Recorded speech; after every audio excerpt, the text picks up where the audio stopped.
The most recent data shows that 90.5% of students who start high school as ninth graders here at Parkview graduate in 4 years with a college prep diploma.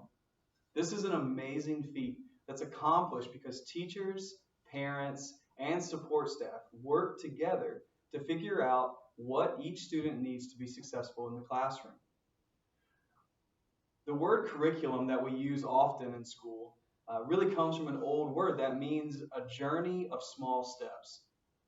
And really that's what we view school as here at Parkview. It's small steps that the student takes to accomplish something great. Welcome to our parent meeting tonight. Tonight we're going to be discussing response to intervention. My name is Neil Womack and I'm a special education teacher here at Parkview High School. We value your time. We appreciate your support for our school and your students. And we really wanted to address your concerns here tonight. I hope that in my short time I can answer your questions and alleviate any concerns that you have about our response to intervention program.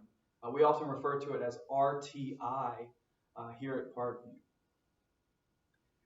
Mr. Smith, our principal, has heard your comments and really feels that the bulk of the questions can be answered if we just look at the process from beginning to end.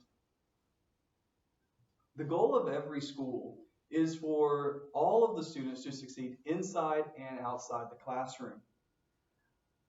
Heidi Haynes Jacob once asked, "What are you preparing your students for? Are you preparing them for the future, or are you preparing them for the past?"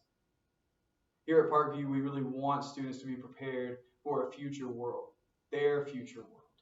And just like their futures, the paths that they take to get there are all unique.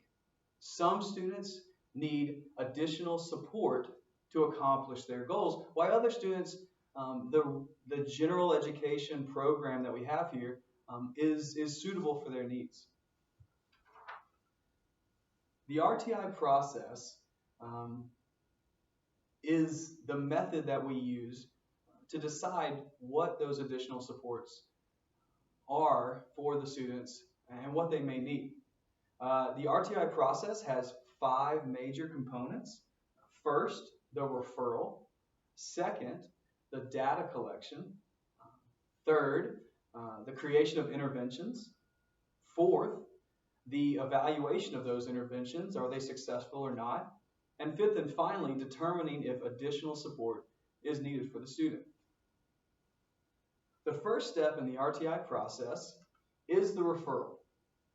The referral can be made by any professional here at the school. It can be made by any parent, anyone who's concerned that the student may be having issues at school and may need some additional support. Exceptional referrals can be made through medical documentations, private psychological evaluations, and if a student has been held back multiple times in the school. Once the counselor receives the referral, he or she will serve as what's called the Student Support Team Coordinator. The SST, the Student Support Team Coordinator, will work through the entire process from beginning to end, and possibly will bring on additional personnel as he or she sees fit. In this early stage of the process, the SST coordinator will gather information. This might be through parent interviews, parent-teacher interviews. It might be through classroom observations, possibly student interviews, with also looking at the online data the school has collected about the student over the years.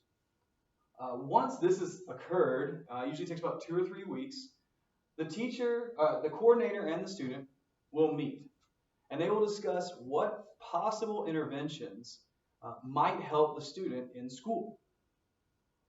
These interventions vary across the board. They can range from additional time on assessments and assignments to additional support for the student during the class periods or during the day. possibly getting extra time on reading or writing or math, depending on what area the student is struggling in. There's also computer programs that can offer support and track the progress of students. If the goals are more behavior related, you may have one-on-one time with the counselor. You might have a positive reward system put in place to see if we can encourage those good behaviors we want to see out of the student.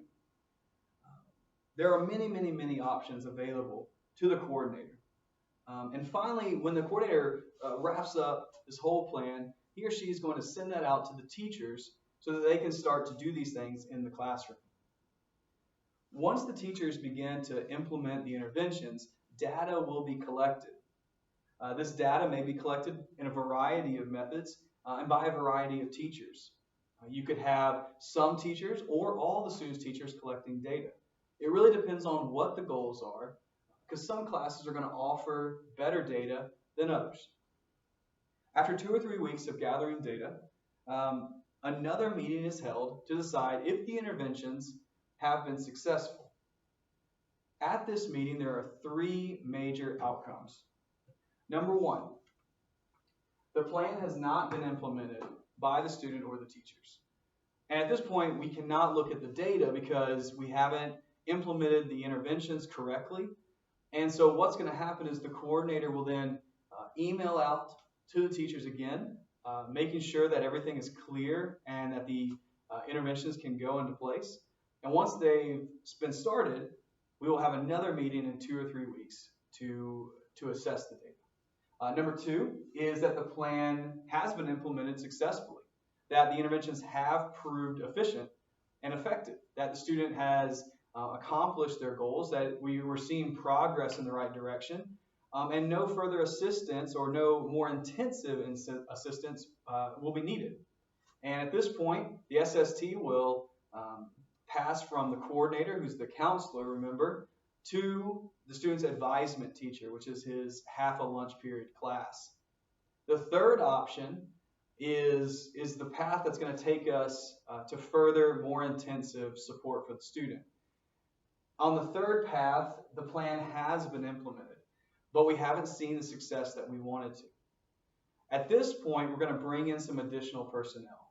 We're going to bring in the classroom teachers. We're going to bring in the 504 plan coordinator. We're going to bring in the special education coordinators here at the school. If the third plan is found to be valid and it's the truth, that what's going to happen is the student may qualify for what's called a 504 plan or might possibly qualify for special education services. Both offer specialized support to students, but at different levels and at different intensities.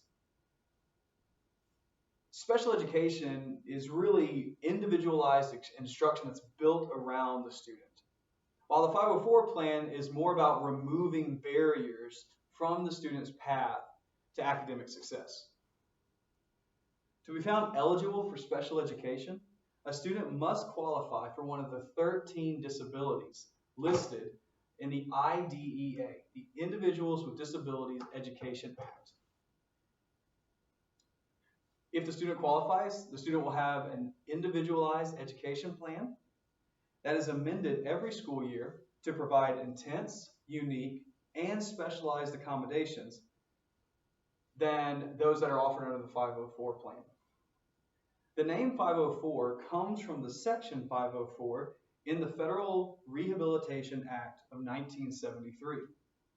Both Special Education Service and 504 plans offer support to students with disabilities, but some students don't qualify under the IDEA definition of disability, but may qualify under the 504 plan.